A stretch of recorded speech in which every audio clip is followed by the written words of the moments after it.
Quem é inscrito aqui do canal sabe o quanto eu defendo a polícia, o Ministério Público, os órgãos de investigação em geral. E assumo isso sem qualquer pudor, sem qualquer vergonha. Até porque, na minha singela opinião, são eles que vão defender a população diretamente. Mas, como eu sempre falo aqui no canal, quando mesmo uma pessoa que eu defendo erra, eu vou criticar. Eu não tenho político de estimação, não tenho pessoa de estimação. Então, mesmo que uma classe, mesmo que uma entidade que eu admiro, que eu defendo, erra, eu vou fazer a crítica. E não seria diferente na operação lá no Jacarezinho, no Rio de Janeiro, na zona norte do Rio de Janeiro. 25 pessoas mortas. Não posso criticar a operação em si porque eu não acompanhei, mas critico o resultado da operação.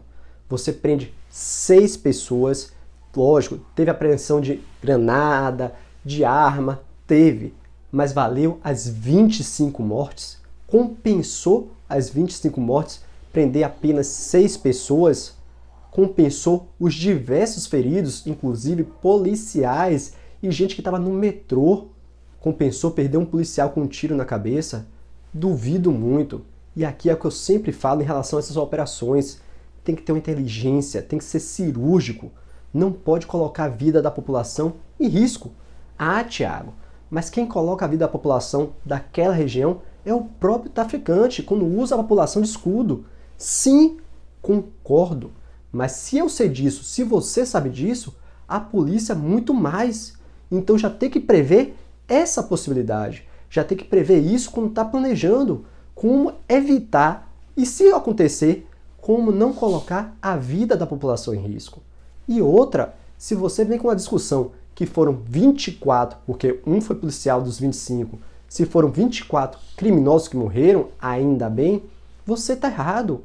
Porque no Brasil, como eu já falei aqui, não há pena de morte, salvo em caso de guerra declarada. Mas a maior crítica que eu tenho que fazer em relação a essa operação em especial é que o STF determinou que não poderia haver operações no Rio de Janeiro. E para haver a exceção a essa decisão, a polícia teria que comunicar ao Ministério Público. E segundo o Ministério Público do Rio de Janeiro, só houve a comunicação no momento que já aconteceu a operação. Então aqui há sim um descumprimento de ordem judicial do STF.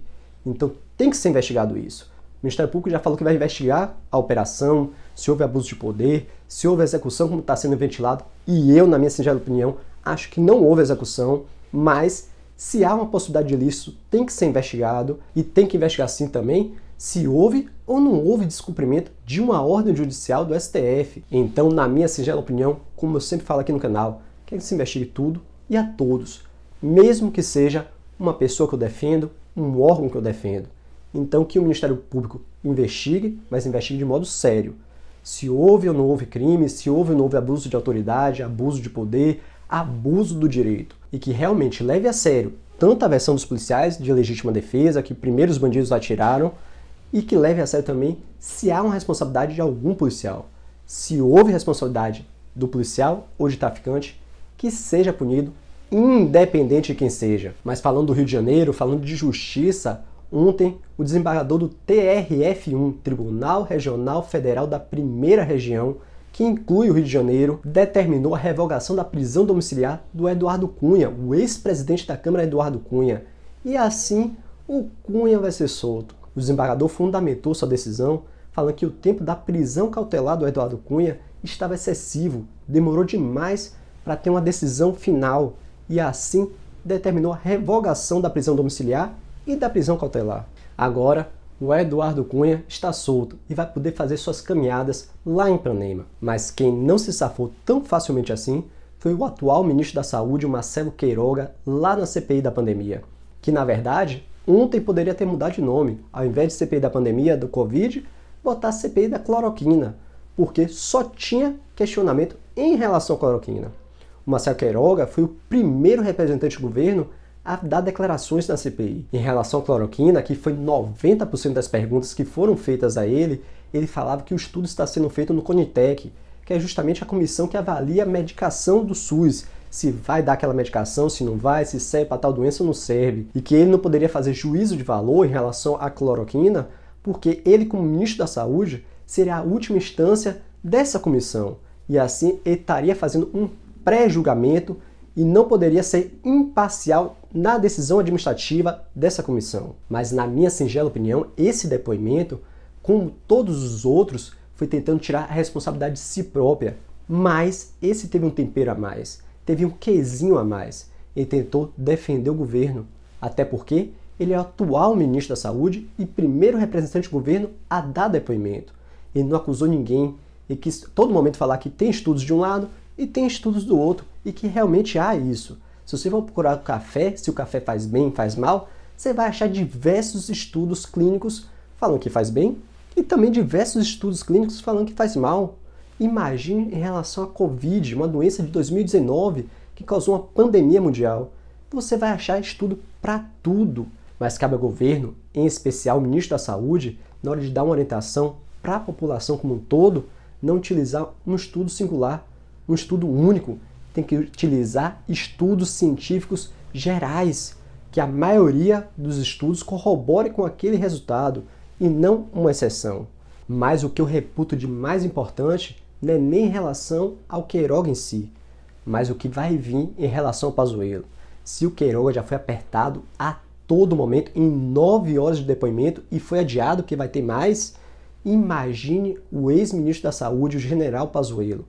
Ele vai ser apertado muito mais, porque foi na sua atuação como ministro da Saúde que a maioria das mortes aconteceram aqui no Brasil.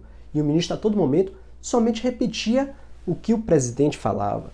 Então sim, se você achou que o Queiroga foi apertado, meu amigo, espere até o depoimento do Pazuello. E aqui eu vou te deixar um convite. Se você gosta de um barraco, um Big Brother, uma fazenda, uma confusão, um tititi, esqueça esses programas. Assista uma audiência dessa CPI que você vai ver muito mais barraco, discussões e vai ser muito mais interessante, não só no aspecto de lazer, mas no aspecto do conhecimento. Mas por fim, como hoje é sexta-feira, eu não poderia deixar de falar sobre a live do presidente de ontem.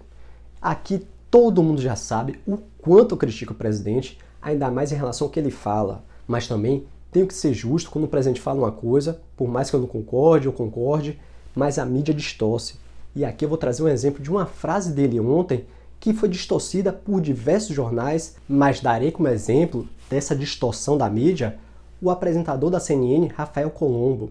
Ele pegou um trecho da live do presidente, na qual o presidente fala que se não tiver o voto impresso, não vai ter eleição, e teceu diversas críticas em relação ao presidente, falando que o presidente ia acolher o que o Congresso decidir, e sim, o presidente ia acolher o que o Congresso decidir.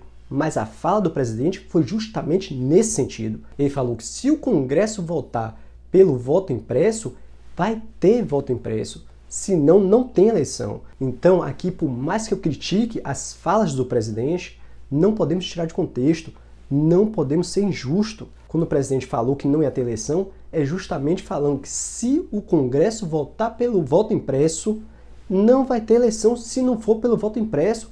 E ponto.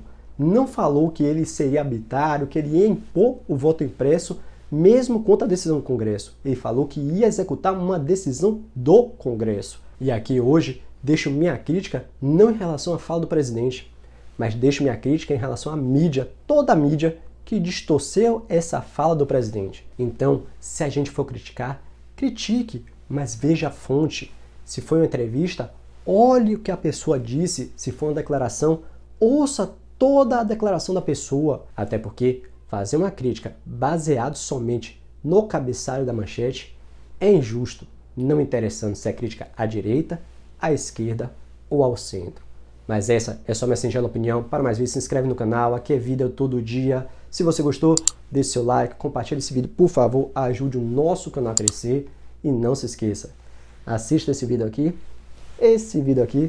e até o próximo vídeo.